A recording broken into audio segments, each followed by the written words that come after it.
Welcome to Trash Anime Reviews, the show where I review trash anime. First up on our chopping block is Akane-iro ni Somaru Saka.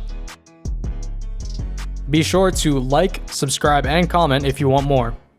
Let's start with the opening. The hook is alright. The bridge is below average. And I feel the chorus always slaps because that's just how anime openings are. They gotta slap with the chorus.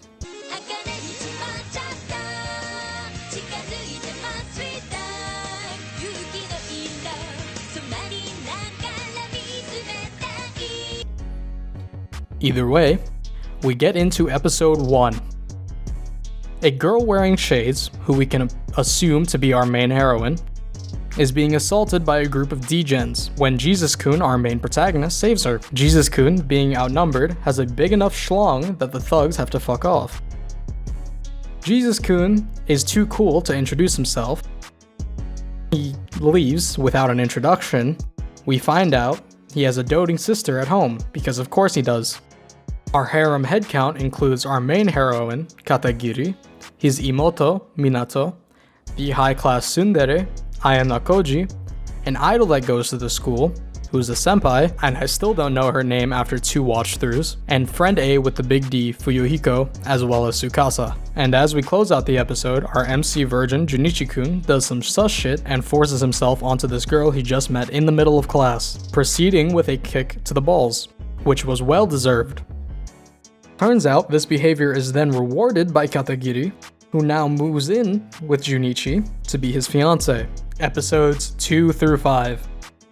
Turns out, both of the MC's fathers were in on the matter, signing a marriage deal without their consent, leads to a totally unexpected relationship between them.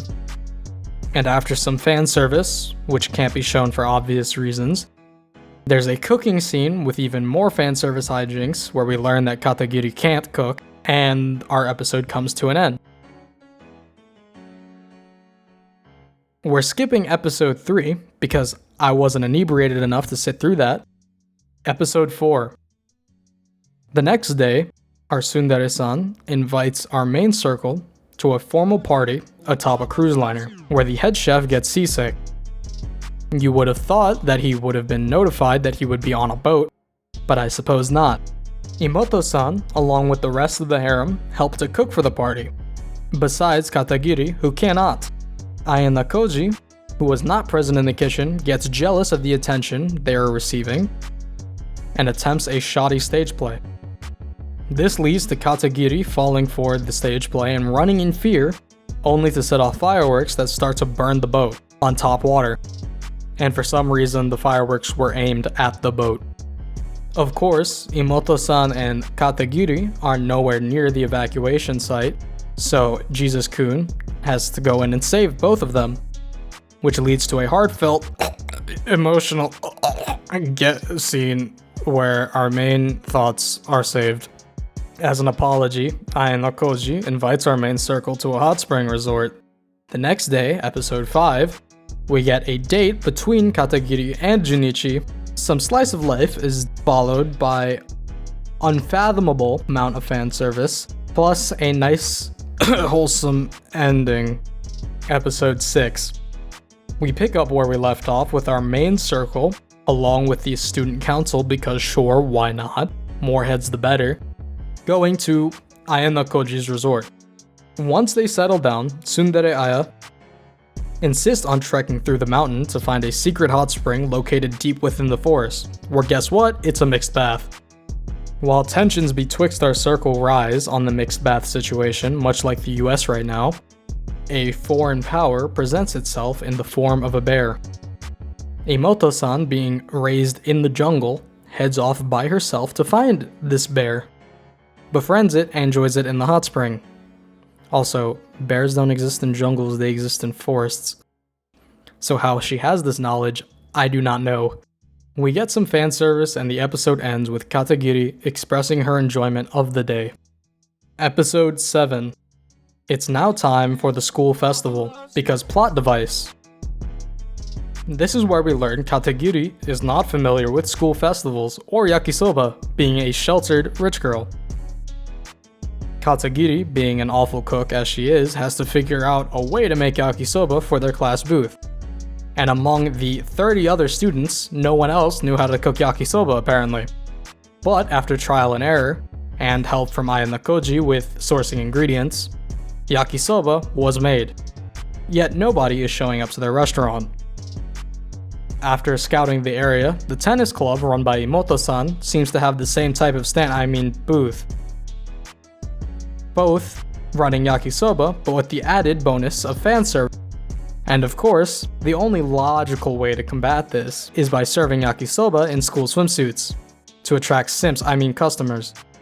Meanwhile, in the B-plot, Junichi has been kidnapped by his teacher, running a bit out of an old mecha show. After awakening Daisen Bakudan Gamer Mode and busting a fat nut, Revenge of the Octo Smog Monster appears at the school. Junichi mans the Geno Killer into battle until it falls under its own weight and crumples like paper. Our main cast heads home for the day with new experiences and deeper bonds than before. Episode 8 and 9. Some more slice of life action takes place, and the main plot around episode 8 is career paths. Each student has to submit a form denoting which career path they wish to take. This is mainly used to give Tsukasa more screen time. While Junichi has no clue what his career path will be, Tsukasa wants to go into voice acting. Tsukasa goes in for an audition and completely botches it, leading to a heart-to-heart between Jesus-kun and Failure-san. Literally, the entire point of episode 8 was for Tsukasa, and I don't even like her. Shortly after this, we approach the birth date of our anime pimp Junichi, and all our hoes want in on a surprise party. Imoto-san wants to give Jesus-kun her cake, and Katagiri is forced to get him a present. While scrounging around Junichi's room for gift ideas, Katagiri finds his homework stash. This leads Imoto-san to walk in showcasing the entire homework folder. This is a side note, but if you have a computer in your room, you should just stream it. He has a smartphone, and he keeps all of that stuff on him.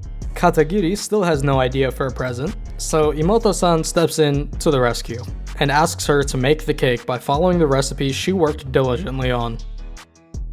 The day of the party arrives, all of our main cast is present to present presents. And towards the end of the festivities, Junichi tastes Katagiri's cake. He enjoys it, although the rest of the cast seems to dislike the cake much to Katagiri's displeasure and confusion. We get a heart-to-heart between Junichi and Katagiri because it's the thought that counts. And the episode ends with a high note for everyone except Imoto-san, who feels disheartened by this turn of events. Donate to my PayPal if you need episode 10 because I'll need way more alcohol for that abortion of an episode. Episodes 11 and 12. We open up on 11 with Katagiri, now Yuhi, they're on a first name basis, accepting the engagement by her father. However, she wishes to call off the engagement to proceed with things more steadily with Junichi-kun. The aborted revenge of episode 10 comes back to haunt Yuhi, because she inquires about Junichi's mistake. And much like my thirst for absolute, Imoto-san's thirst for Junichi cannot be hidden. Yuhi leaves Junichi on red and completely ghosts him, until Junichi goes to visit his parents and leaves Imoto and Yuhi alone. The entire tea kettle is spilled between the two of them, and they both leave him, going to separate friends' house to stay. This is where our story should end, but Junichi, with the help of his sensei and a bad LSD trip, realized that he's a cis-con.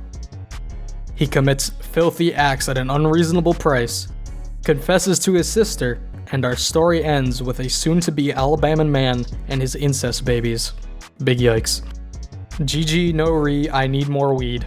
I rate this hot summer garbage.